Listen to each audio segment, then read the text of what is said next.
أعوذ بالله من الشيطان الرجيم.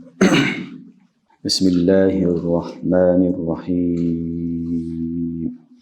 ويقولون متى هذا الوعد إن كنتم صادقين ما ينظرون إلا صيحة واحدة تأخذهم وهم يخصمون فلا يستطيعون توصية ولا إلى أهلهم يرجعون ونفخ في الصور فإذا هم من الأجداث إلى ربهم ينسلون قالوا يا ويلنا من بعثنا من مرقدنا هذا ما وعد الرحمن وصدق المرسلون إن كانت إلا صيحة واحدة فإذا هم جميع لدينا محضرون فاليوم لا تظلم نفس شيئا ولا تجزون إلا ما كنتم تعملون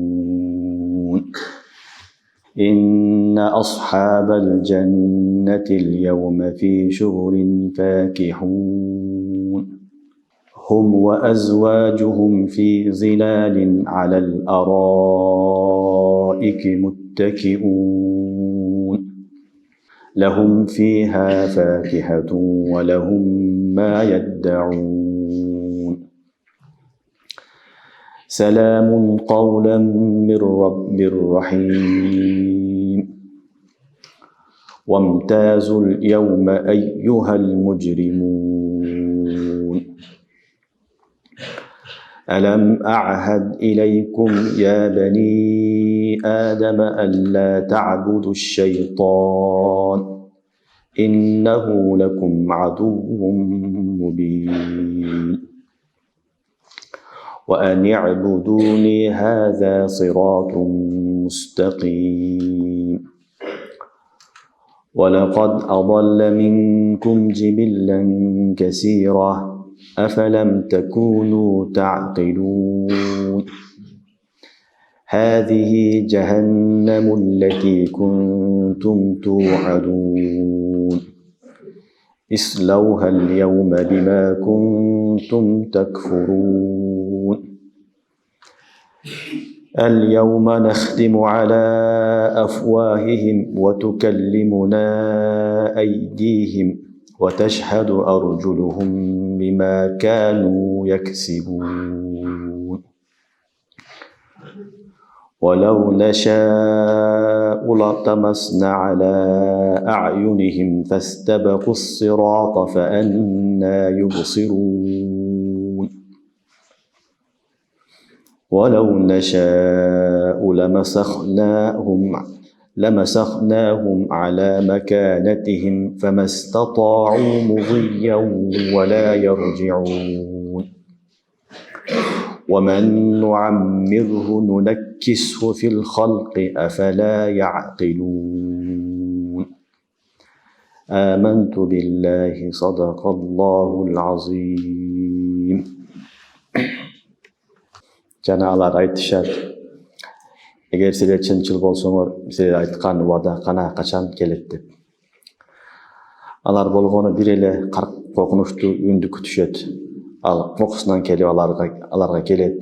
Алар дүйнө менен алек болуп, урушуп талашып турган учурларында. Эми алар бири-бирлерине осуят да кылыша албайт, жана үйлөрүнө дагы кайтып барыша албайт.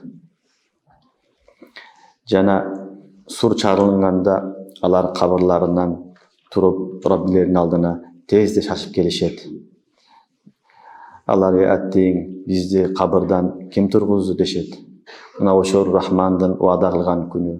Жана пайгамбарлар чындыкты айткан. Болгону бир чакырык үн болду. Ошентип алар бардыгы биздин алдыбызга келип азыр болушту. Эми бүгүн эч бир нафска кыпынчалык зулум кылынбайт. Кылган амалыңарга жараша гана жазасын көрөсүңөр. Албетте бейиштин ээлери бүгүн жыргаган абалда болушат. Жыргаган абалда алек болушат. Алар жана алардын аялдары көлөкөдө, дивандарда сөйүнгөн абалда болушат. Жана аларга ал жерде алар эмнени кааласа ошол нерсе жана мөбө жемиштер болот. Жана боорке Роббиңдин тарапынан саламаттык деген үн болот. Салам деген сөз болот. Эми бүгүн кылмышкерлер ажырагыла. Силерге айтпадык беле, убада кылбадык беле, адам баласы шайтанга сыйынбагыла деп. Албетте шайтан ачык силердин душманыңар. Мага гана сыйынгыла, мына ушул туура жол. Жана шайтан силерге чейин көптөгөн коомдорду адаштырган. Эми акылыңарга келбейсиңерби? Мына ушул силерге убада кылган жаханнам. Бүгүн эми жаханнамга киргиле. Күфүр, кафырлык амалыңар себептүү.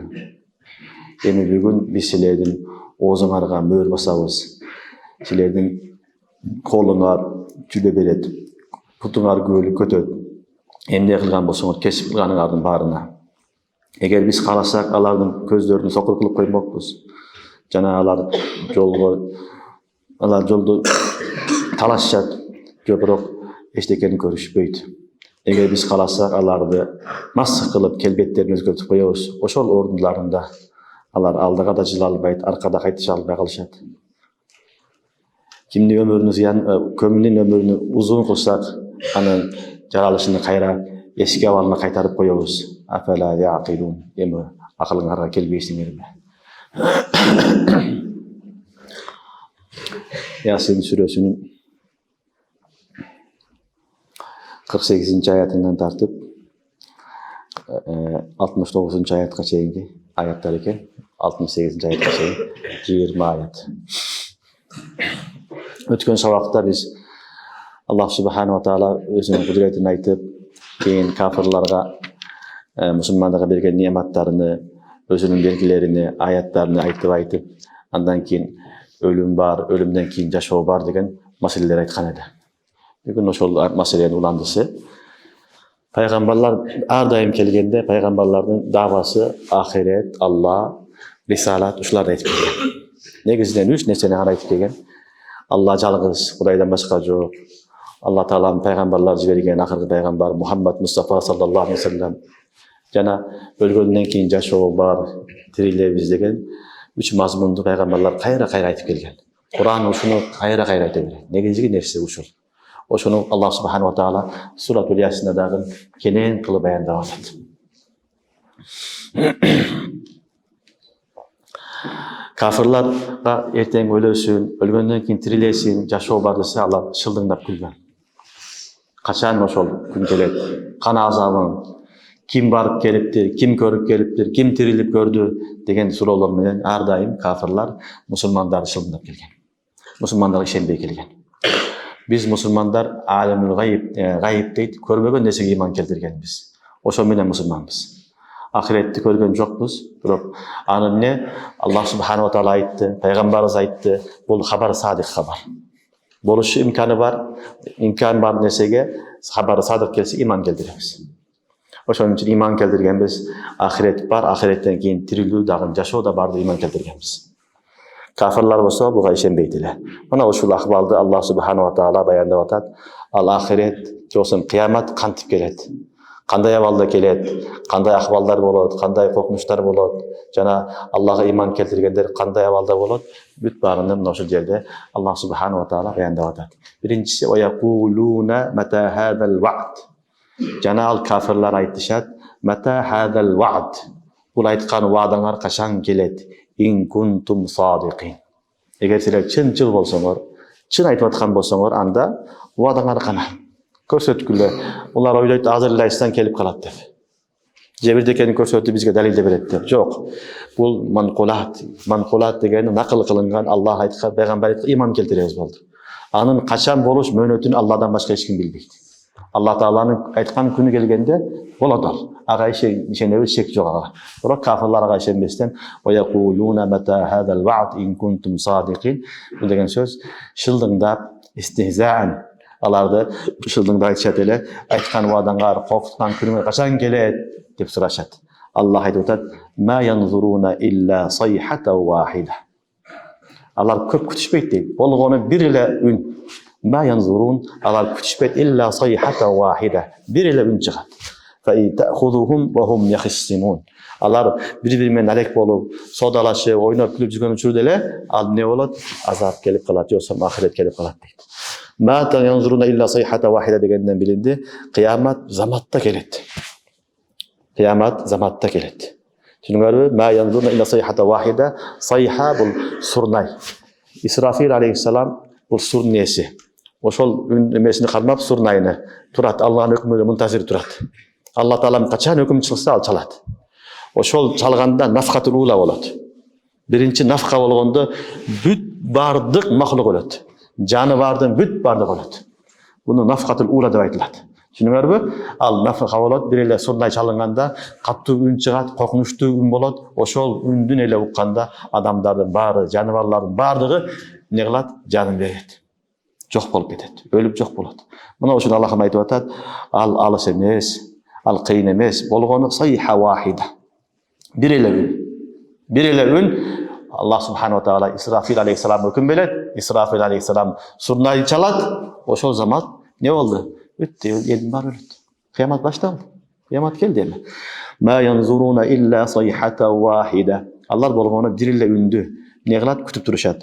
Ta'khuzuhum ve hum yahissimun. Al kelet alarga, alar yahissimun degeni, ihtisam degeni, uruşu, talaşu, barlaşu degen ma'noda kele berет. Alar özü menen özü, dünyösü menen alek bolğon uçurda ele kelip kalat deydi. Hadiste Rasulullah sallallahu aleyhi ve sellem aytat, kıyamet kelgen suretте adam balası ne? Bazarga barıp iki adam sowda kılıp atkan bolat. Biri ne kiyim alam dep tabарын жайган болот, экинчиси карап аткан болот. Үн чыгат сайха вахида. Баягыны кайра не кылганга бүктөп тиге бергенге же өзү алып койгонго үлгүбөй калат. Ошол замат жаны кетет. Башка дагы бир аятта келет, Ибн Мажада бир адам тамакты алат жеймин деп, оозуна салганга чейин кыямат келет. Тамакты алдың, колуңда турат, бирок оозуңа сала албайсың. Ошого чейин де баягы сайха вахида Аллах өкүмү келет. Болду. Кээ бир аятта келет, сүттү саадың, алып ичейин дедиң, ичелек, кыямат кайым болот. Ошол үчүн бул кыямат ошол заматта келет. Сайхата вахида. Болгону ал экен бир эле үн. Аллахга кыйын эмес аны алып келип койсулар. Болгону бир үн алып келгенде эч ким эчтеке кыла албайт. Мына ушуну Аллахым айтып атат, субхана ва таала, "Ta'khuzuhum wa hum yahissimun." Аларды кыямат басып калат. Аларга келип калат, кандай абалында? "Wa hum yahissimun." Алар баарлашып аткан учурда, алар уруш талашында, же дүйнө менен алек болгон учурунда, өзү менен өзү алек болуп, жашоо кызып жүрүп аткан учурда эле кыямат келип калат. Эч ким ойлобойт, ушул абалда кыямат келип калат деп. Түшүнүңөрбү? Бүт баардыгы жакшы деп, өзү менен өзү жыргап, жашап аткан учурда эле кокусунан эле не болот дейт? Кыямат келет дейт. Мына ушуну Аллахым айтып атат: "Ма янзуруна илля сайхата вахида, fa iza ta'khuzuhum wa hum yahissimun." Алар баарлашып, соода кылып, дүйнө менен алек болуп жүргөн учурдан эле кокусунан эле не болот? Кыямат кайым келип калат. Эми fala yastati'una tawsiya. Алар васиятка дагы үлгүбөй калат дейт. Tawsiya васият айтат. Бири-бириге васият кылуу, керес калтыруу, насихат айтуу, түшүнүңөрбү? Адам баласы өлүм келсе не кылат? Ата баласыга, жакындарына не кылат? Васият кылат. Паланчыда аласам бар, бересем бар, андай кыгыла, мындай кыгыла, же мынча малымды Кудай жолдо бергиле, менден кийин жакшы жашагыла, бири-бириңе урматтагыла деген адамдын өзүнүн неси болот, керези болот, васияты болот.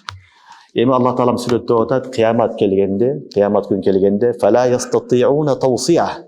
Алар васият кылганга, керез айтканга үргүбөй калат. Үргүбөй калат. Керезиңди эч кимге айта албайсың.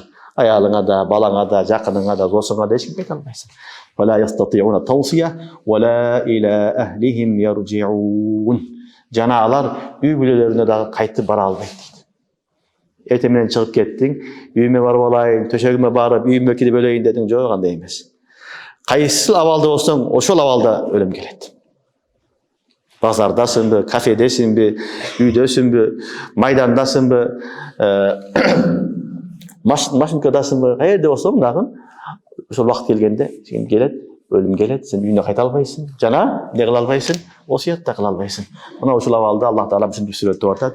Фала ястатиуна тавсия ва ла иля ахлихим яржиун. Алар келет айта албайт бири-бирине. Осуят да кыла албайт. Жана үйлөрүнө кайтканга дагы мүмкүнчүлүк берилбейт. Ва нуфиха фис-сур.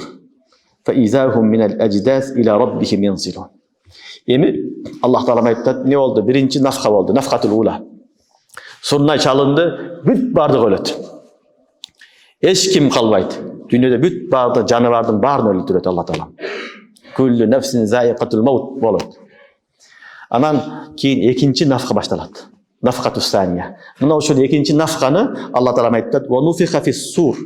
Экинчи жолу сур чалынганда, "Fa izahum min al-ajdas ila rabbihim yansilun." Алар кабырларынан туруп, шашкан абалында, чуркаган абалында Раббилердин астына келет дейт. Чуркаган абалында, шашкан абалында Раббилердин астына келет дейт. Бул нафакату сания деген сөз. Нафакатул улада бардыгы өлөт. Экинчиси нафакату сания бул баъса, нафакатул баъса ва нушур, кайрадан тирилтүү нафакасы. Түшүнүңөрбү? Экөөнүн аралыгы кээ бир риwаяттарда 40 жыл дейилген. Элдин баары өлүп бүткөндөн кийин жым-жырт заман болот. Эч ким жок.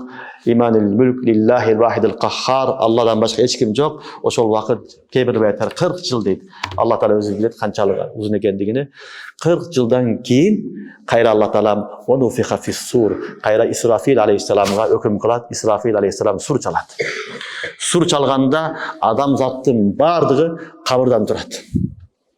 Kabırdan turup turgan avaldan uçkan avalıda turgan avalda ne kılat? İla rabbihim yansilun.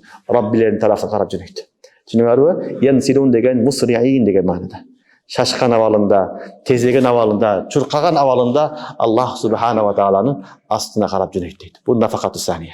Mına üçün Allah aytып атат: "Wa nufiha fis-sur fa izahum min al-ajdas ila rabbihim yansilun." Jana sur çalınganda alar ajdas degen kabır degen kabırlardan turuşat, kabırlardan turup ila rabbihim yansilun. Rabbilerine şaşkan avalında kelişet. Çurkagan avalında kelişet. Qalu ya waylana man ba'asana min marqadina. Anan oşol avaldı körgöndөн kийин kafirler aytышат: "Ey atting, ne oldu? Man ba'asana min marqadina." Биздин жаткан жерибизден, биздин уйкудан, кабырдан ким тургузду бизди? Хаза ма вa'дар рахман. Мына ошол Рахман вада кылган нерсе экен. Ва садакал мурсалун. Пайгамбарлар да туура айтыптыр деп, эми булар ишенет. Эми ишенет. Эми кафирлер qalу ya waylana man ba'sana min marqadina деген сөз айтышат. Ey аттиң, бизди кабырдан ким тургузду деген сөз айтышат. Анын себеби не болот? Кыяматтагы махшар майдандагы азап, коркунучтуу акыбалды көргөндөн кийин алар үчүн кабыр рахат болуп калат.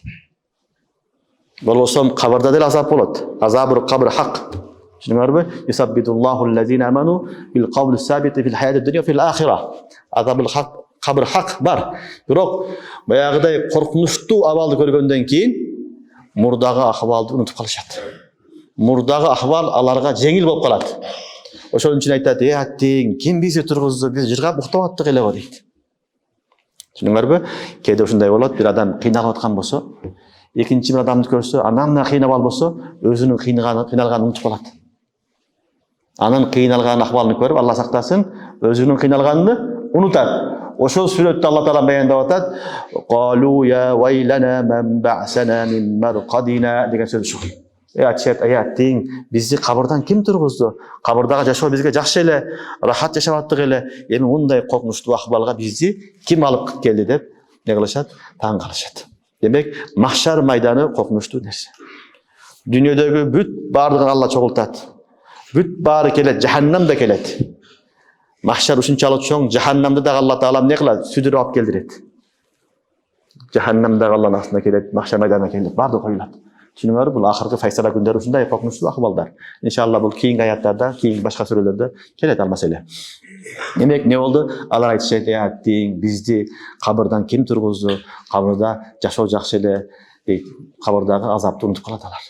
Түшүнүңөр, кээ бир риwаяттарда Аллах Субханаху Таала бир аз мөөнөткө кабырдын азабын токтотуп турат деген дагы уламалар сөзү бар.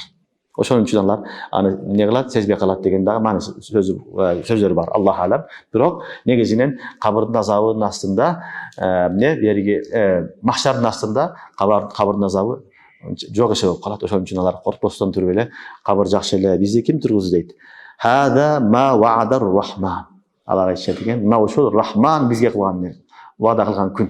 Рахман деп Алла Тааланын исминде сыпаттардан тандап атат Рахман деген исмини. Эми бул вааданы бизге боорукер, мурайымдуу Аллах ваада кылган эле. Ва садакал мурсалун, пайгамбарлар да чын айтыптыр, чын экен. Өлгөндөн кийин жашоо бар, өлгөндөн кийин тирилесиңер, Кудайдын астына барасыңар, эсеп китеп болот деген сөздөрү чын экен деп эми тастык кылышат. Махшар майданына келгенде алар бардыгыны эмне кылат? Тастык кылат. Бирок ал тастык кылганы, ишенгени, ынанганы, иман келтиргени эми аларга пайда бербейт. Эми аларга кыпынчалык пайда бербейт. İn kanat illa sayha wahida fa izahum jami'un ladayna muhdar. Эми Аллах айтып атат, in kanat illa sayhata wahida. Bir ile sayha болгондо, bir ile үн чыкканда, сурнай чалынганда fa izahum jami'un ladayna muhdarun. Алардын бардыгы биздин алдыбызга hazır болуп калат дейт. Haziriga kelip kalat deydi. Bir ile ün çıkkanda alardan bardығы ne oladı eken? Alıp kelip kalat deydi.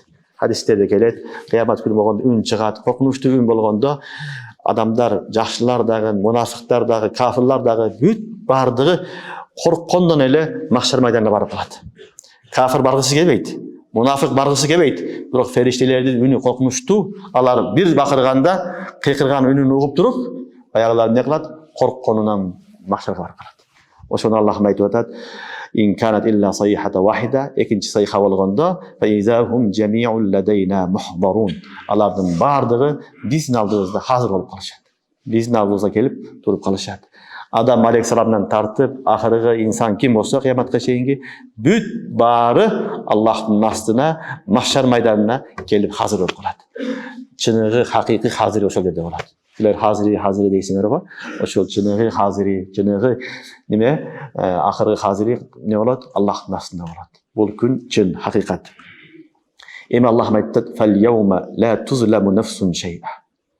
Бүгүнкү күн, ушундай күн эч кимге эч бир кыпынчалык зыян берилбейт. Fal yawma la tuzlamu nafsun shay'a. Bir nafска дагы bir жамандык кылынбайт. ولا تجزون إلا ما كنتم تعملون. Жана кылган амалыңарга жараша гана жазасын тартасыңар дейт.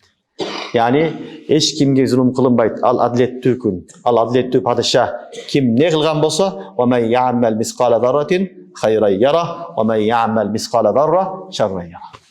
Шуныңар кыпынчалык нерсе дагы бул дүйнөдө жоголуп кетет, ал жерде турат. Таразыга алып келип коюлат. Ошонун жакшылыгыны, жамандыгыны сен не кыласың? Көрөсүң.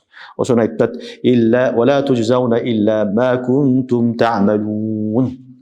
Kılgan amalıngardın gana жазасын көрөсүңөр деген аят. Түшүнүңөрбү? Демек, бирөөдүн жазасын бирөө көтөрбөйт. Бирөөдүн жүгүн, бирөөдүн күнөөсүн бирөө көтөрбөйт. Ар ким өзүнө жооп берет.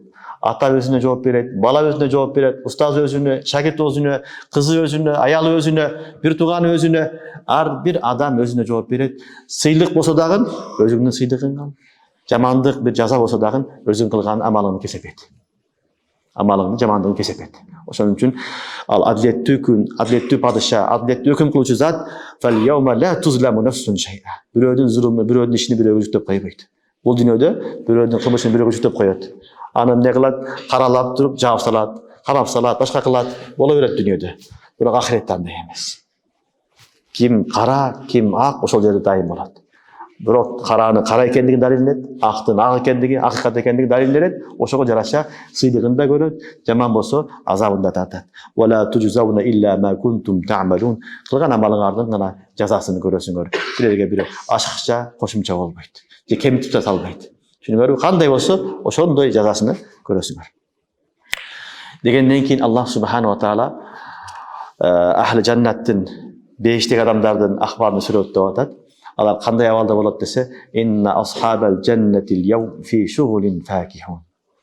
Albatta beş eğleri, beştin adamları bugünkü günde fi shughul, alар mashghul boluşat, alek boluşat, fakihun, kursan bolgon, rahatlangan abalında, kursan bolgon, rahatlagan, jirgan abalda boluşat deydi. Inna ashabal janna اليوم في شغل فاكهون. Demek Allah subhanahu wa taala ошондой учурда дагы ошол махшар майданында дагы кээ бир инсандарды эмне кылат? Рахат менен сыйлайт. Жакшылык менен сыйлайт. Хадистерде келет, ал күнү эч бир көлөкө болбойт, бир гана Аршыр Рахмандын көлөкөсү болот. Ошонун астында эсептелүү адамдар гана турат деген хадистер бар. Түшүнүңөрбү? Ошондой эле махшар майданы коркунучтуу болот. Бирок махшар майданында дагы жүрөгү тынч, рахатта жыргаган адамдар болот. Андан кийинки ахвалдарда жыргаган адамдар болот. Ошолорду Аллах субханаху ва таала асхабул жанна деп атат. Жаннат эйлери, бак эйлери. Ким? Бүгүн фи шугулин, алар бир машгул болот. Яни алар өздөрү менен өздөрү машгул болот деген сөз. Жоксо фи шугулин деген манасы алар коркууда болбойт деген сөз. Элдин баардыгы коркуп, кыйналып турган учурда, кафирлардын баары кыйналып турганда, буларда кайгы, капа, коркунуч жок болот. Алар кайгы, кападан машгул болушат деген сөз. Түшүнүңөрбү? Кайгы, капаны сезбестен турушат. Алар өздөрү менен өздөрү алек болот деген сөз. Кандай алек болушат? Факихун. Факиха деген сөз курсан болуу. Ошо рахаттануу деген сөз. Түшүнүңөрбү? Алар ал жерде курсан абалында, рахаттанган абалында, өздөрү дагы курсан, жүрөктөрү дагы тынчтыкта, жыргаган абалында болушат дейт. Яни жашоо керемет, жашоо жыргал деген ошол сөз. Алар жакшы жашоодо, керемет жашоодо, жыргал жашоодо болушат. Элдин баардыгы кыйналып, кандай болот экен, мындан аягы акыбал кандай болот, кантип максаттарын өтөп, эсеп китеп кандай болот дегенде, булар эмне болот? Аминин, факихин абалында болушат. Жыргаган, күлгөн, сүйүнгөн абалда болушат. Мына ошону Аллах айтат: "Инна асхабал жаннатил яума фи шугулин факихун." Асхабул жанна, бейиш адамдары ошол күнү болгондо, кыямат күнү болгондо, фи шугулин факихун. Өздөрү менен өздөрү жыргаган абалда болушат, сыйда болушат, рахатта болушат, бейпил жакшы жашоодо болушат. Эми Аллах айтат: "Хум ва азбажухум." Алар эле эмес дейт. Алар өздөрү ва азбажухум, алардын нелери? Аялдары, жубайлары. Фи зилалин, алар көлөкөдө болушат. Алал араик, дивандарда, muttakiun, сөйөнгөн абалында. Субханаллах. Аллах субханаху ва таала айтат: "Асхабул жанна" деп туруп, эми ал өздөрү киргизсе, бала чакасы киргизсе татыбайт да. Ошон үчүн хум ва азважухум, алардын аялдары, жубайлары да чогуу болот дейт. Өзүң эле жыргап жүрсөң, бала чакаңды таштап койсоң, бул дагы рахат эмес да. Чогуу рахаттансаң, не болот үй бүлөң менен? Ушул эс алуу, рахаттануу. Ошол сүрөттө Аллах таала эмне кылат? Баяндап атат. Хум ва азважухум фи зилалин алал араики muttakiun. Алар жана алардын жубайлары, аялдары дагы фи зилал, көлөкөдө болот. Аршыр Рахмандын көлөкөсүндө болот. Ал күнү эмне бейиште болсо, бейиште көлөкөдө болот. Ал жерде күн болбойт. Алал араик. Араик деген диван. Коуз дивандар, жумшак, коуз жана төрт тарафы тосулган. Түшүнүңөрбү? Кээ адамдар алыс жерге сапарга барышат. Тоолорго чыгышат, алыс жакка барышат. Анан ошондой жерлерди тандайт. Ушундай бөлмөлөр болот, дивандары бар, бүт тарафтан тосулган. Өтө коуз, матрастар жумшак, ичинде эс алатыган жерлер болот. Түшүнүңөрбү? Мына ушун араик дейт. Араик дейт. Бул бактардын үстүгө тигилген нерселер болот. Бирок биз эми диван деп коюп атабыз. Сөрү, диван деген мааниси бар. Түшүнүңөрбү? Алар эмне кылышат? Ошол көлөкөдө турган дивандарда, коуз, чырайлуу, жумшак, эң жакшы дивандардын үстүндө muttakiun, такыя кылып, сөйөнгөн абалда болушат дейт. Түшүнүңөрбү? Сөйөнгөн абалда болушат. Эми дүйнөдөн чарчап келди, Аллах субханаху ва таала чарчап келди, эми сөйүнүп эс алып тур дейт. Түшүнүңөрбү? Алар эмне болот? Бейиште болушат. Бейиштин бактарында алар жана алардын аялдары, алардын үй бүлөсү фи зилалин, көлөкөлөрдө, алал араики muttakiun, алар дивандарга, ошондо отуруштарга сөйөнгөн абалында болушат. Алар эмне болот? Лахум фиха факиха ва лахум ма яддаун. Эми аларга ал жерде Аллах таала өзгөчө бир мөмө жемиштер берет. Факиха, мөмө жемиш. Walahum ma yad'un, жана алар эмнени дава кылса, эмнени суранса, ошонусу казыр болот. Мына ошон үчүн хадисте Расулуллах саллаллаху алейхи ва саллям айткан бейиштеги неаматтарды биз Кур'ан-ы Каримде Аллах субханаху ва таала түшүндүрүш үчүн карай айтат, акыйкатыны биз айта албайбыз. Сүрөтүн айтат. Анын дамы кандай, анын эмнеси, ичиндеги дамы, жакшылыгын биз айта албайбыз. Düşünüyorlar bir kara bizni düşünüş için Allah Teala inat deyit, fakiha deyit, mauz deyit, başka neseler aytat. Ol düşündürüş için gana. Biroq dünyöge oşatkan bolbayt ana. Fautu biha mutashabiha. Kur'an'da yo'qmay bitat. Fautu bihi mutashabiha. Dünyödögi oxşaganlar möjüm iştirap keldi. Biroq damı, öňü, tüsü takır başkany bir suretde albaymy sebebi beýişdegi niýamatlardy ma la aynun ra'at. Köz görgen emes hiç kim. Wala uzunun sami'at. Hiç kim uqqan emes. Wala khatara ala qalbi bashar. Bir de adamdan qiyalına kelgen emes. Hiç kim aytılmaydı. Oşoň üçin Allah subhanahu wa taala aytýar: "Lahum fiha fakiha." Allarga beýişde özgöçe bir böböje bişleri bolat. Alарды көргөн эмеспиz, уккан эмеспиz, damını da көргөн эмеспiz. Walahum ma yad'un. Jana neni karasaň oşo nesi hazır bolat. Walahum ma yas'alun degen jeri jok Kur'anda. Jemeri suro jakşı nesi emes. Suranu jakşı nesi emes. Ism la ma yas'alun degen jok. Bu da jayız. Biroq walahum ma yad'un dawa degen söz bir neseni oýlap goýu, fikir kılıp goýu degen manysda kelet. Oýlap fikir kılsaň ele oşo nesi ne bolat? Hazır bolat. Alma pış, ozuma tüş degen oşol ahiret. Al değişti. Bu dünyada bolbayt tugandar. Al pışat, bu ozuma tüşpeyt. Tüşpeyt asak ozuma. Anı baryp üzüp alışın gerek, anan jeşin gerek. Al ahirette moýla goýdum. Oşol alma ne bolat? Pışat kelet, qutufu hadaniya. Şuňary qutufu hadaniya. Öte jakyn bolat, özüň ne diýebilesiň? Qutufu hadaniya. No şunu Allah aýtat. Lahum fiha fakiha ve lahum ma yad'un. Allarga özgöçe möjemişler berilet, beýişdin baktardan berilet möjemişler. Ve lahum ma yad'un. Al jerde allarga ne dawa kılsa, ne surasa, ne tilek kılsa, Allah'ın bardy hazır bolat. Andan sıtkary salamun qawlan min rabbir rahim. Subhanallah. Salamun qawlan min rabbir rahim. Jana allarga borike Rabbin, borike egeňiň tarapyndan salam degen söz bolat. Morike Rabbin tarafından selamun aleykum degen söz bolat deyt. Bul emi buga çeyingi Allah Taala ne kıldı? Adamlarga bayagıday nimetlary berdi. Bul nimet adamın denesiga faydalı nimet. Selamun kavlan min Rabbir Rahim. Bul ruhani nimet. Bul en çoň nimet. Beýişe kirdin, beýişde jygap jep jürösün, halagan neslerini jep jürösün. Emi Allah'ın tarafından ne gelet? Bir elan bolat. Elan kılınat. Selamun kavlan min Rabbir Rahim. Başka rivayette gelet. Assalamu aleykum ya ahlel cenneh. Allah Teala aytat. Bil vasıtta, bila vasıtta. Çünkü iki kıldı rivayet var. Allah Teala aytken Assalamu aleykum ya ahlel cenneh. Ey cennetin eyleri, silerge menin tarafta salamatlık bolsun. Menin salamım bolsun degen Allah'ın salamı bolat. Oşol salamdın negisinde adamlar, musulmanlar Allah nidarını göröt. Wujuhu yawma izin nazira ila rabbiha nazira. Düşünüňärmi? Oşol wagtda aýdyp Allah Taala salamun qawlan min rabbir rahim. Jana Allah'a rahim borke Rabbin tarafından size salamatlyk bolsun, Allah'ın salamı bolsun degen söz bolat diýdi. Bu ruhani nimet. Düşünüňärmi? Jismani nimet berýär, ruhani nimet berýär. Allah Taala özünün razılıgyny ne kıldı? Berdi. Emi ne kıldı? Möhür basıldı. Sen beýişde jahap jaşaýsın. Sen beýişdin gojoýuny bolgan zat Allah Taala ne kıldı? Jakşı kelip aldyňar, assalamu aleykum, hoş gelipsiňer dep silerdi ne kılat? Tutup alat. Özünün razılıgyny ne kıldı? Tatulady, görsötdi. Bundan ötken nimet çok.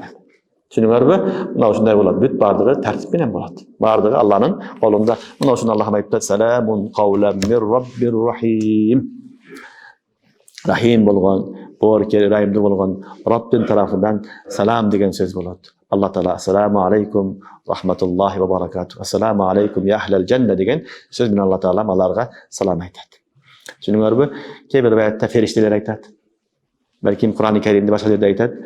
والملائكة يدخلون عليهم من كل باب سلام عليكم طبتم بما صبرتم. طبتم بما صبرتم. والملائكة يدخلون عليهم من كل باب. Ferişteler ar bir işten geliyor ayet selamun aleykum. Size Allah'ın selamı olsun. Bima sabar. Selamun aleykum. Tibtum bima sabartum diye mi? Ha? Tibtum bima sabartum. Fadkhuluha Halidin деген ayetler var eкен. Көрдүңөрбү?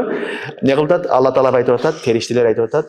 Салам алейкум, силерге бейиш болсун. Сабыр кылып, кыйналып жеттиңер, эми бейишке келдиңер деп периштелер салам алейкум күтүп алат. Ошон үчүн саламун алейкум деген бил васита фериште саламда келиши мүмкүн. Же болсо түзмө-түз Аллахтын тарафынан биле васита айтылышы да мүмкүн. Экөө тең тафсирлерде бар. Демек саламун алейкум Саламун кавлан мин Раббир Рахим. Рахим борке Раббин тарафынан силерге болгон Алланын саламы, тынчтыгы болсун деп айтылат экен. Демек бейиш ушундай нерсе. Түшүнүңөрбү? Аллах субханаху ва таала нематтарын да көрсөтөт, нематтарын да берет, өзүнүн ыраазылыгын да көрсөтөт, жана руханий азыктын да берет. Эми кыямат күнү болгондо махшар майданында вамтазул яума айюхал мужримун деп Аллах айтат. وامتازوا اليوم أيها المجرمون. Эми эй күнөөкөрлөр ажырагыла дейт. Бүгүн эми күнөөкөрлөр ажырагыла деген аят ушул. Эми мусулмандардан кафирлар ажырагыла, жакшы адамдардан күнөөкөрлөр ажырагыла деген сөз. Силер деле хазир алганда бияка тургула, кечиккендер бияка өткүлө, кечикпегендер бияка өткүлө дейсиңер го. Туура болобу? Ошондой нерсе. Ошондой күн келет. وامتازوا اليوم أيها المجرمون. Көрдүңөрбү? Аллах Таала айтат, эй мужримдер, эй күнөөкөрлөр, эй кылмышкерлер, эми бүгүн ажырагыла дейт. Ажыраганда жамаат болуп ажырайт. Мусулмандар өзүнчө, кафирлар өзүнчө биринчи. Кийин дагы ажырайт. Вайзан нуфусу зуввижат. Ал дегени ар бир нафс өзүнүн шеригин табат. Kafirlar, Yahudiler özünçö, Hristiyanlar özünçö, münafıklar özünçö, uğrular özünçö, zinakorlar özünçö, daha başka kelle keserler özünçö, daha bir nesesi özünçö. Müslümanlar, günökörleri özünçö, avliyalar özünçö, alımları özünçö, başkası özünçö ol bölünmedi. O yüzden nüfusu zuvvicet. Bardığı özün cemaati menen bölünmedi. Düşünüyorlar mı? Buna olsun Allah Teala ayttat. "Vamtazul yevme eyyuhel mujrimun." Ey mujrimler, ey günökörler, ey kılmışkerler, emi ajırap durgula deydi. Bölünüp durgula deydi. Her kim özünün cemaati menen dursun deydi. Bu dünyada kaysi cemaat olsan, ahirette de o cemaat menen durasın. El mer'u ma'a men ahabba. Bu dünyada jaman adamı жақсы görüp yürüversen, kıyamatta da şodan çok olup kalasın, Kuday saklasın. Жақсылар жақсы көрүп, жакын жүргөн болсоң, кыяматта дагы иншалла жакшынын шарафаты менен аны менен чогуу турасың. Ошон үчүн вамтазул яума айюхал мужримун дейт Аллах Таала. Эй мужримдер, эй күнөөкөрлөр, эми эмне кылгыла? Ажырагыла дейт. Эми силер ажырагыла.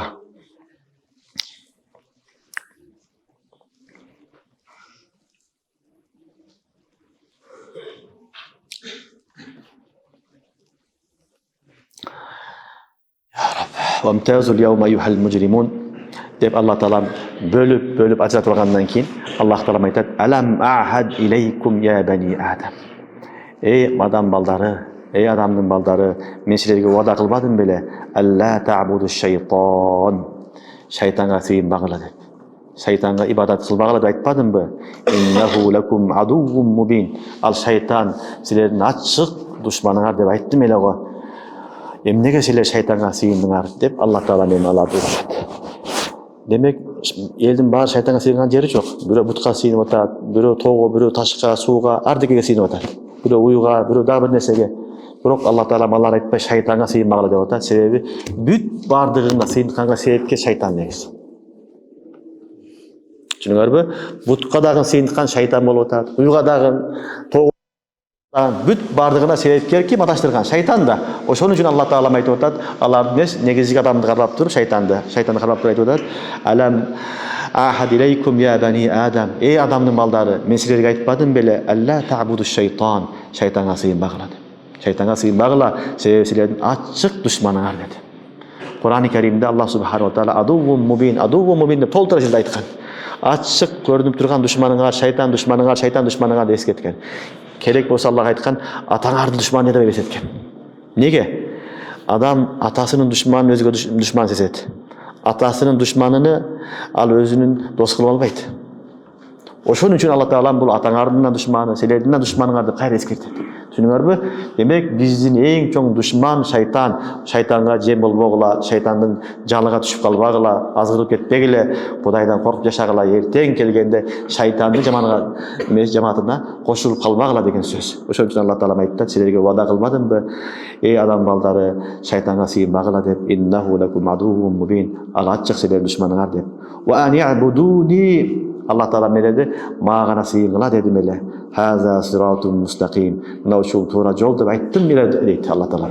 Бул баягы аласту би раббикум дагы вакыя. Аллах субханаху ва таала адамзат жаралыштан алдын бизди биринчи рухта жараткан. Ар-арвах жунуду мужаннада. Некан рухтар жараткан. Жаратып туруп бүт бардыгын Адам алейхисаламдын немесинен чыгарып алып туруп, жеринен бүт бардыгын чыгарып Аллах субханаху ва таала некан уада алган. Мына ошол ал-мисах деп айтылат. Уада алган. Ошондо Алла Таала сураган: аласту би раббикум деп. Калу бала. İnsanın бардыгы ооба деген. Ооба, сиз биздин Раббибизсиз, биз сиздин кулуң болоңуз деп бардыгыбыз этираф кылганбыз. Бирок адам баласы унутуп калат. Ошол убаданы пайгамбарлар келип эскертет. Ошол убаданы кийин пайгамбарлар келип эскертип турат. Пайгамбарлардан кийин пайгамбардын орун басарлары, уламалар, даватчылар, жаш адамдар келип эскертип турат. Түшүнүңөрбү? Ал убада болгон. Себеби биринчи рух жаралган. Уада кылган, кийин рух турат ошол рух алам арбахында. Кийин бул рухтар Алланын өкүмү менен келе берет дүйнөгө. Качан ким келет, Алла Таала өзү билет. Келет, дүйнөдө жашайт. Вакыты бүткөндөн кийин кайра кетет тияка. Түшүнүңөрбү? Мындай келет, мындай кете берет. Бирок бардык рух, ар бир рухка Алла Таала бир заматта жаратып туруп, баарынан уада алганда, бардыгы ооба, сенин Рабби, биз сенин кулуңбуз, сиз биздин Раббибизсиз, биз сага ибадат кылабыз деп бардыгыбыз уада бергенбиз. Мына ошону Аллах айтат: "Ва ани'будуни", мен силерге айтканмын, мага гана сыйынгыла. Хаза сиратун мустаким. Мына ушул туура жол деп силерге эскерткенмин дейт. Аллах Таала айтат: "Ва лaqad adalla minkum jibillan kaseera, afalam takunu ta'qilun." Эми бул шайтан силерге чейин дагы көптөгөн коомдорду, элдерди азгырган, аларды азгырып адаштырган. Афалам такуну тaqilun. Эми силер акылга келбейсиңерби деп атат. Түшүнүңөрбү? Силерге чейин көптөгөн адамдарды эмне кылды? Шайтан азгырды, жок кылды. Эми силер аларды урабагыла, аларды ешмегиле, силер акылыңарга келгиле, силер шайтанга жем болуп калбагыла. Шайтандын несине торуна, жалына түшүп калбагыла, силер акылыңарга келгиле деген аят. Демек шайтан көптөгөн адамдарды адаштырган. Ошон үчүн жаханнамга адам көп түшөт. Бузуклар көп, кафирлар көп, мусулмандар аз. Бул ошол эзелтен келаткан маселе. Ар дайым жаман көп болгон, жакшы аз болгон. Түшүнүңөрбү? Ошон үчүн Кур'ан-ы Керимде "Валaqad adalla minkum jibillan kaseeran" деп атат. Силерге чейин дагы шайтан көптөгөн коомдорду, көптөгөн элдерди азгырган, жок кылган. Афалам такуну тaqilun. Эми силер акылыңарга келгиле дейт. Хадихи джаханнаму лати кунтум туадун. Аллах Таала айтып атат: эми мына ушул жаханнам, силерге вада кылган жаханнам мына дейт.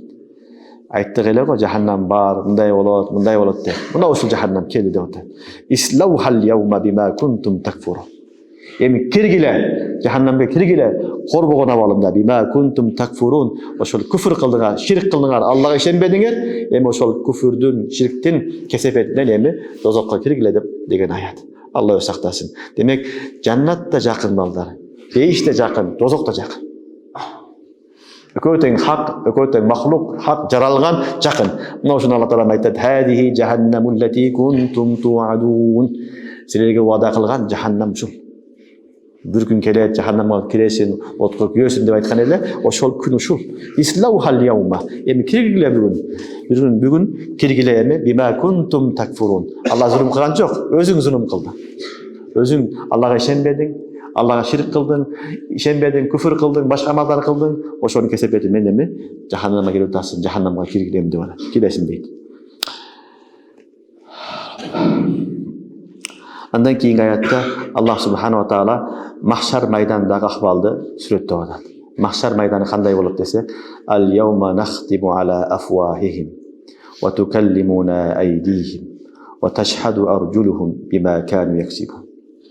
Эми бүгүнкү күнү, кыямат күнү болгондо махшар майданында нахтиму ала афвахихим, адамдардын тилдерине мөөр басабыз.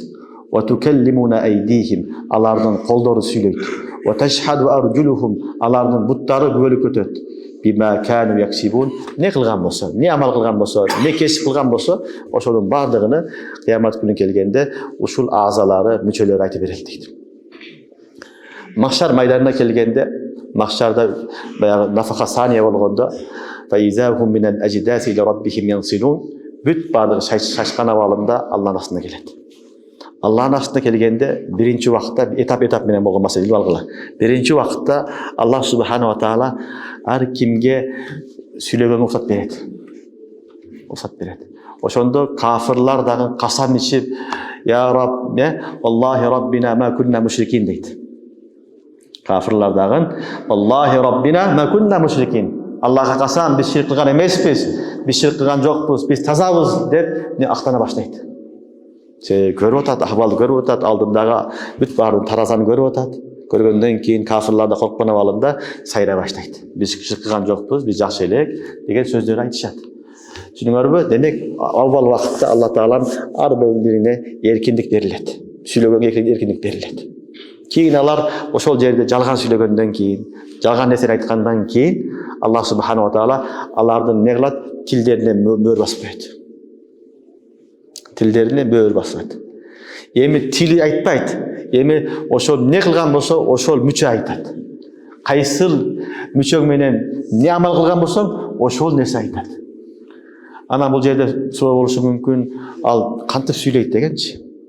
Ошону Кур'ан-ы Каримде Алла Таала өзү жооп берген. Антаканаллахуллази антака кулла шей. Антаканаллахуллази антака кулла шей. Баарын сүйлөткөн зат Аллах сүйлөтөт. Тилди сүйлөткөн зат Алла да, тил деле бул эт болгону. Сөбөгү жок эт. Бунда сүйлөй турган кудуретти Аллах айтты, сүйлөйт ал. Ошон көпчүлүк адамдар бар, тили бар, сүйлөй албайт. Алла Таала сүйлө деген сыпат берген жок ага. Ошон үчүн муну сүйлөбөйт. Муну Алла Таала сүйлөтөт. Ошого таң калыштын кереги жок. Алла кааласа тилди сүйлөтөт. Кааласа колуң сүйлөйт. Кааласа бутуң сүйлөйт. Кааласа көзүң сүйлөйт. Ага эч бир шек жок. Антаканаллахуллази антака кулла шей. Бүт баардыгын сүйлөткөн зат Аллах сүйлөтөт. Түшүнүңөрбү? Демек биринчи башында кафирлар келип Аллахи Раббина ма кунна мушрикин деп биз иман келтиргенбиз, мушрик болгон эмеспиз, иман келтиргенбиз деген сөздөрдү айтып касам ичкенде Алла Таала эмне кылат экен? Мохор басат. Түшүнүңөрбү? Мохор басат. Анан алар фаизахум мин алаждаси янсурун башка риwаяттарда жарадун мунташир. Куранда келет жарадун. Алар чегетке сыяктуу. Адамдар кабырдан чыкканда чегетке сыяктуу чыгышат дейт. Учуп чыгышат. Учкан абалда келишет, баардыгы келет. Анан эсеп китеп башталат.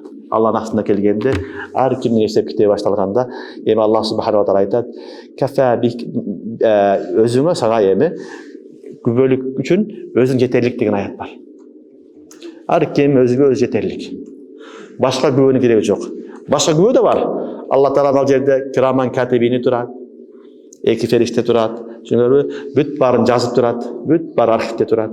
Андан сырткары Алланын хафазаттары турат. Андан сырткары лавхул махфузда турат. Бүт бар контролдо турат. Ошондой болсо дагы Аллах субхана ва таала эмне кылат? Адамдын өзүгө күбөлүк өткөзөт. Анан ошол жерде эмне кылган болсоң, ошону колуң айтып берет. Ооба мен урганмын дейт.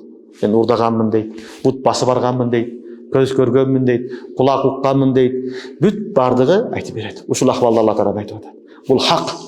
Бул хак. Бул берилген мүчөлөр эмне болот? Аманат бизге. Бул Алланын берген аманаты, бул эртең сүйлөйт. Алла өзүбүзгө каршы күбөлүк өтөт. Ошон үчүн хадисте келет, кыямат күнү келгенде адам өзүнү сактаганга аракет кылат да. Ар ким өзүн куткарганга аракет кылат. Ошол убакытта куткарайын десе, колу сүйлөп жиберет, буту сүйлөп жиберет. Анан акырында айтат: "Баардык нерсе диресе кайрылып туруп, мен силер үчүн ушул ишти кылып аттым эле. Силер кыйналбагыла десем, силер кайра мага каршы күбөлүк өттүңөр" дейт. Түшүнүңөрбү? Кээде 5-6 жамаат болот дагы, баардыгы эмне кылат? Бир адам ортого чыгат дагы, "Силер үчүн мен эмне кылам? Силерди куткарамын" дейт. Анан эле калган шериктер ага каршы чыгат дагы, бул азапка түшүп калат. Худду ошол сөздү хадисте айтат Расулуллах саллаллаху алейхи вассалам, адам баласы делесине айтат: "Ушул кыйынчылыктарды сезбегиле азап болбосун деп силерге айтсам, силер кайра мага өзүмө каршы күбөлүк өттүңөр" дейт. Ошон үчүн эч ким жок, эч ким көрбөй жатат, камера жок, башка жок деген менен ушул кылган амалдарыбызга, ушул колдорубуз, буттарыбыз, денебиз, көзүбүз, кулагыбыз, мурдубуз, тилибиз бүт баардыгы күбөлүк өтөт. Kaçıp kıla almayız. Biz менен çok öyle жүрөт алар. Bizim bir müçöbüz алар. Demek kayakta olsan aynama kuntu ve huve ma'akum Allah andan sırtqarı özüңдүн vücudуңдагы kıyamet günü gelgende ne kılat? Gölük ötet. Mına usul surede Allah'ım ayet ötet. El-yevme nehtimu ala afwahihim. Emi biz kıyamet günü gelgende alardın oğuzuna, alardın tillerine mühür basabız. Alardın kolları söyleyip. Ve teşhadu arjuluhum butları gölük ötet. Bima kanu yaksibun. Ne kesip kılgan bolsa, ne kılgan bolsa büt barıgına gölük ötet. وَلَوْ نَشَاءَ لَطَمَسْنَا عَلَى أَعْيُنِهِمْ. Allah Teala aytdı. Eğer biz kalasak, Allah'ın gözünü kör kılıp koyuyoruz. Kalasak, Allah'ı sokur kılıp koyuyoruz. فَاسْتَبَقُ الصِّرَاطِ. Allah yolları talaşat deydi. Yolga çulka barışat. فَأَنَّا يُبْصِرُونَ. Kayaktan görsün deydi. Kör almaydı. Kör adam kantıp görüyordu. Kör almaydı. Ema aytdı. Allah aytdı. Kalasak biz bu dünyada kalasak ahirette Allah'ın gözünü ne kılıyoruz? Sokur kılıp koyuyoruz. Bima fastabaku sirat alal yolda talaşat, yolda çurkaşat fa anna yusirun kayaktan görsün, yol görmeydi. Gözü kör adam kayaktan görsün. Kayakka varışın bilmeydi, oң taraf, sol taraf bilmeydi işte. Yani eğer kalasak, şunday da kılıp koyuyoruz deydi. وَلَوْ نَشَاءُ لَطَمَسْنَا عَلَى أَعْيُنِهِمْ فَاسْتَبَقُوا الصِّرَاطَ فَأَنَّى يُبْصِرُونَ وَلَوْ نَشَاءُ لَمَسَخْنَاهُمْ عَلَى مَكَانَتِهِمْ.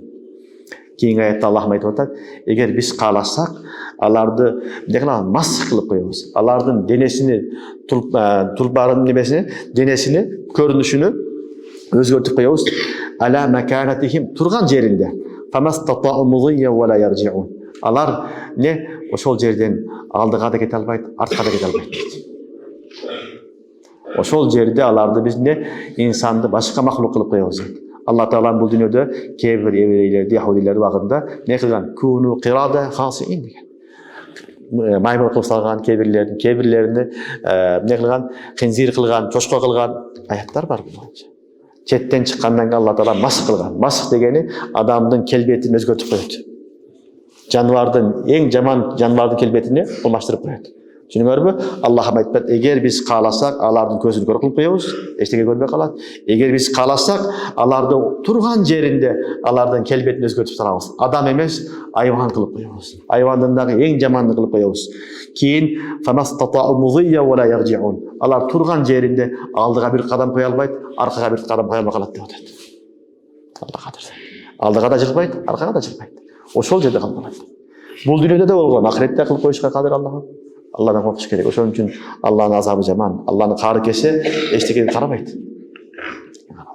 Allah'ın karına korkuş gerek. Allah Teala'nın Nuh Peygamber sallallahu aleyhi ve sellem'den demesine bereketimin ümmetine bunda azap verilmeydi. وَمَا أَرْسَلْنَاكَ إِلَّا رَحْمَةً لِلْعَالَمِينَ. Bu rahmet, Peygamberimizin rahmeti. Peygamberimizin bereketi için Allah Teala'nın da kılbaydı ümmet degen. Burada korkuş gerek var bir. Korkuş gerek. Allah Teala'nın kadir zat. Allah barı saklasın. Demek eğer kalasak Allah'ın gözlerini ne kılavuz et? Kör kılıp koyuyoruz, sokurup koyuyoruz. Kalasak Allah'ın kelbetini, adam kelbetinden, canavar kelbetinden, hayvan kelbetinden özgürtüp koyuyoruz. فَنَسْتَطَّعُ مُضِيًّا وَلَا يَرْجِعُونَ وَمَنْ نُعَمِّرُهُ نُنَكِّسْهُ فِي الْخَلْقِ أَفَلَا يَعْقِلُونَ. Emi kimge biz ömrünü uzun kılsak, kimdin ömrünü uzun kılsak, نُنَكِّسْهُ فِي الْخَلْقِ. Anın jaralışını avvalga birinci ahvalına alıp kelebiz deydi. Afala yaqilun. Anı sizler emnege oylan koysaňar, nege akıl kalçabaysaňar degen ayat. Nuammir degen söz o ömrünün uzun boluşuna aytadi. Allah Teala aytdı, eger kimge kalasak, kebir adamlarga biz ömrünü uzun kılabız deydi. Biroq ömrü uzun bolgan saýyn nunakkishu. Nakasa degen söz arka kaytуу degen söz. Düşünüyorsunuz mu? Arka kaytu. Nunakkishu fil halq degeni aldın kanday bolsa oşonday abalını alıp gelebiz degen söz. Adam balası jaralganda, törölgönde kişinekey bir mahluk bolat. Büt bari bar, biroq alsız. Butu bar, kolu bar, gözü bar, tili bar, kulağı bar, murdu bar, büt bari bar, biroq kuvatı jok. Denesi taza, biroq kuvatı jok. Turabı kuvatsız bolat. Adam bari bir yıldan keyin anan basat al. Anam barıp 15 saat 18 20'ga barıp ne üçke tolat. Anam barıp ana 40'ga jetet. Andan keyin ne bolat? Ana ketet narjaga. Barıp 70 80 90 100 anaga ne bolat? Adam alsırayt. Alsırayt. Mına şunu nunakkishu fil halq degen şul. Biz ne kılabız? Anın mahluktu, anın ahvalını ne kılabız? Özgörtüp aldığını algap kelebiz. Картайып калгандан кийин жаш бала болуп каласың. Колуңда күчүң жок, белиңде күчүң жок, көздүн нуру кеткен, бирдекени кармай албайсың, акылың мурдагыдай эмес, эсиңден чыгып калат, унутуп каласың, барып не болосуң? Балаңдын, небереңдин колуна түшүп каласың. Түшүрабы? Эчтеке кыла албай каласың. Анан не болосуң? Бирөөгө жүк болосуң. Шундан көрө өлүп калганы менен жакшы дейсиң. Мына ушул сүрөттү нунаккисху фил халк дегенде Аллах баяндап атат. Аллах айтат: "Ва ман нуаммирху", кимге биз өмүрүн узун кылсак, нунаккисху фил халк, ана акырында барып алсыздыкка алып барабыз дейт. Алсызган, картайган алсыз абалына алып келебиз. Афала яқилун, эми ойлонбойсуңарбы дейт. Ойлонбойсуңарбы дейт. Яни өзүңөрдүн эле жашооңорду карап туруп, менин кудуретиме ишенгиле, менин бардыгыма ишенгиле, силер бир убакытта кыйын эдиң, күчкө толгон эдиң, менден башка кыйын жок дейт элең. Эми акыбалыңды кара бүгүн. Бирөөнүн колуга келип муктаж болуп калдың. Ушунун бардыгын кылган, сени ушундой этап менен жараткан зат Аллах. Ушуга ишен. Ушул зат эртең сени тирилткенге кудуреттүү деген сөз. Ушундай күч берип, жакшы жашоо берип, кайра картайтып, кайра алып кеткен зат сени эртең кабырдан тургузганга кудурети толук жетет. Толук мүмкүнчүлүгү бар деген аят. Түшүнүңөрбү? Ошон үчүн Аллах субханала ва тааланы тапкыбыз келсе өзүң деле кара. Өзүң деле кара. Бардыгы ушул этаптан өтөт. Баары күчкө толот, баары кыйын болот, баары. Андан акырында нунаккисху фил халк болуп калат. Эң алсыз махлук болуп каласың. Эчтеке кыла албайсың, тамак да жей албайсың, бирөө жедирет. Каш менен балаң жедирет, келиниң жедирет, кызың жедирет, бирөө жедирет. Керек болсо дааратканада бара албай каласың. Түшүнүктүбү? Ошон үчүн және ушундай алып келген зат эртең кабырдан тирилткенге сөзсүз кадыр. Ла шакка фи. Демек, бул аяттардан билинди, бул жашоо кыска мөөнөткө берилген. Кыска жашоо, бүгүн барбыз, эртең жокпуз. Бүгүн күчтүүбүз, эртең алсызбыз. Демек, ушулардын баарын жараткан зат Аллах субханала таала эртең өлгөндөн кийин тирилткенге, махшар майданына алып келгенге, махшар майдандан кийинки жашоолорго бергенге кадыр зат. Ошон үчүн Кур'ан окуштан максат Аллахны таанып жашоо, Алладан коркуу жана ахиретке даярдык кылуу. Ушул негиз. Кудайдан коркуп, ахиретке даярдык кылуу. Махшар майдандагы жамандыктардан Аллах сактасын баарыбызды. Алла таала эсеп китебибизди жеңил кылсын. Эсеп китебибизди оң тарабынан берсин. Жана кыяматтын кыйынчылыктарынан сактасын. Кыямат оңой нерсе эмес. Алла сактасын. Алла тааланын бүт баарын эсеп китебин алаткан күн келет. Ошон үчүн ага чейин даярдык кылыш үчүн Алла таалам пайгамбарларды жиберген. Ошол жөнүндө Алла таалам экинчи китептерди жиберген. Ошо Кур'ан-ы Каримде ушуну айтып атат. Ошон үчүн алыска барбай эле өзүбүздү карап, Алланы таанып, Алладан коркуп, ахиретке даярданып жашайлык макулбу? Алла таала мага да, силерге да тоофик берсин. Субханакаллахумма бихамдик. Ашхаду ан ла илаха